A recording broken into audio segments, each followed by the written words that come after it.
আসসালামু আলাইকুম। ওয়ালাইকুম আসসালাম। শেখ সুরুরিয়া কারা, তাদের উদ্দেশ্য দাওয়াত কি সঠিক? সুরুরি বলা হয় মোহাম্মদ বিন নায়েব বিন সুরুর জাইনুল আবেদিন নামে এক ব্যক্তি ছিলেন, যিনি আরব দেশে পড়াতেন আগে। এখন তিনি সম্ভবত লন্ডনে প্রেমিক গেছেন, মারা গেছেন হয়তো, সম্ভবত ঠিক মনে নাই। তো ওই ব্যক্তির একটা মানহাজ ছিল। তিনি কি করতেন, আকীদার ক্ষেত্রে সালফে সালেহ নীতি অবলম্বন করতেন, কিন্তু মানহাজ ক্ষেত্রে ভুল করতেন। মানহাজ ক্ষেত্রে তিনি ইখওয়ানি মানহাজ অনুসরণ করতেন। তো এইটাকে যারা অনেকের কাছে পছন্দ হয়েছে এই জন্য যে অনেকের কাছে জজবা আছে, জজবা বুঝেন কিনা, যে এই করেঙ্গে হাম করেঙ্গে, তবে এটা করে ফেলবো, এটা করে ফেলবো, কালকে আমাদের গায়ের জোরে আছে, শক্তি দেখালে সব ঠিক হয়ে যাবে, এরকম অনেকে বিশ্বাস করে না। তো এরা মনে করে যে আকীদাটা ঠিক করছি, এখন তো মানহাজ তো ঠিক করতে পারতেছি না, এইটা নিয়ে এরা চুপ করে বসে রয়েছে।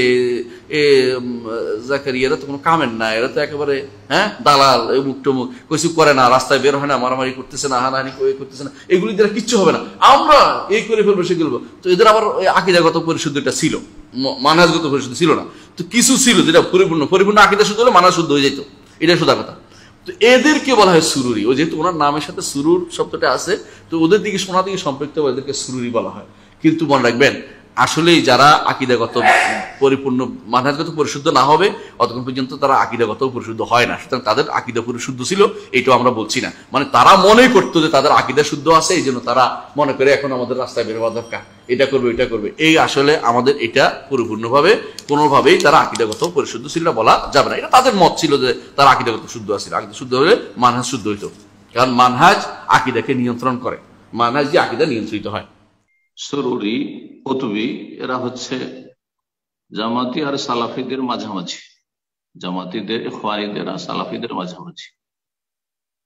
এদের আকীদাটা জামাতি ইখওয়ানি চাইতে ভালো, আকীদাটা জামাতি ইখওয়ানিদের চাইতে ভালো। এরা কিছু আকীদা তাওহীদুল আসমা সিফাত বুঝে এবং জ্ঞান রাখে, কিন্তু তাদের মানহাজ রাষ্ট্রীয় বিষয়ে শাসকদের ক্ষেত্রে ইখওয়ানি মানহাজ। জি, রাষ্ট্রীয় ক্ষমতা যাওয়ার ক্ষেত্রে তাদের মানহাজ হচ্ছে ইখওয়ানি জামাতি মানহাজ। সুতরাং এরা সংক্ষেপে এতটা জেনে নেওয়া যথেষ্ট যে এরা সালাফি নয়, আর এরা জামাতি ইখওয়ানিদের থেকে মাঝামাঝি আর কি।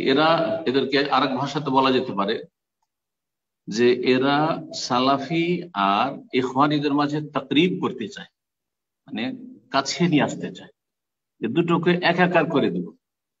বাংলাদেশে এরকম অনেক বক্তা আছে যাদেরকে আপনার আলেম বলে জানছেন, যারা বাইন মাঝামাঝি, ওরা সালাফিও না পাক্কা, বরং ভিতর ভিতর সালাফি বিদ্বেষ, তারা সালাফি বিদ্বেষী, আর তারা সরাসরি জামাতিও না। তো এরা হচ্ছে ওই কুতুবি, এরা হচ্ছে সুরুরি। তাকরিব বাইনা সালাফিয়া ওয়াল ইখওয়ানিয়া ওয়াল মাউদুদিয়া, এটা হচ্ছে এদের মানহাজ সংক্ষেপে। আর আরেকটা হচ্ছে যে এই জামাত আর ইখওয়ান এরা তাকরিব বাইনা শিয়া ওয়াস সুন্নাহ, শিয়া সুন্নিদেরকে একাকার করতে চায়।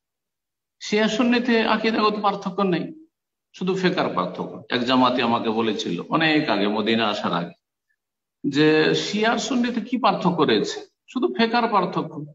আমরা হানাফি ফিকহ মানি, কেউ শাফি, কেউ মালিকি, কেউ হাম্বলি, আর শিয়ার জাফারি ফিকহ মানে। এ হচ্ছে তাদের অজ্ঞতা জামাত ইখওয়ানিদের।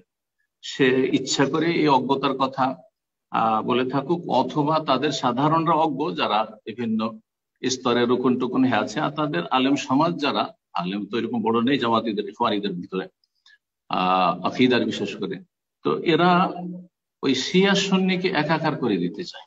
শিয়া সুন্নি তাকরিব বাইনা শিয়া ওয়াস সুন্নাহ, শিয়া আর সুন্নিদেরকে কাছাকাছি করতে চায়। এটাও যেমন গুমরাহি, ওইটাও তেমন এক গুমরাহি। জি, আল্লাহ এসব ফিতনা থেকে বাঁচিয়ে রাখেন, কোরআন সুন্নাহর অনুসরণ করেন আলা মানহাজিস সালাফ। আর এইসব ফিতনা গুলি বাঙালি পরিবেশে না নিয়ে যাওয়াই ভালো। জি, জাযাকুমুল্লাহ খায়র।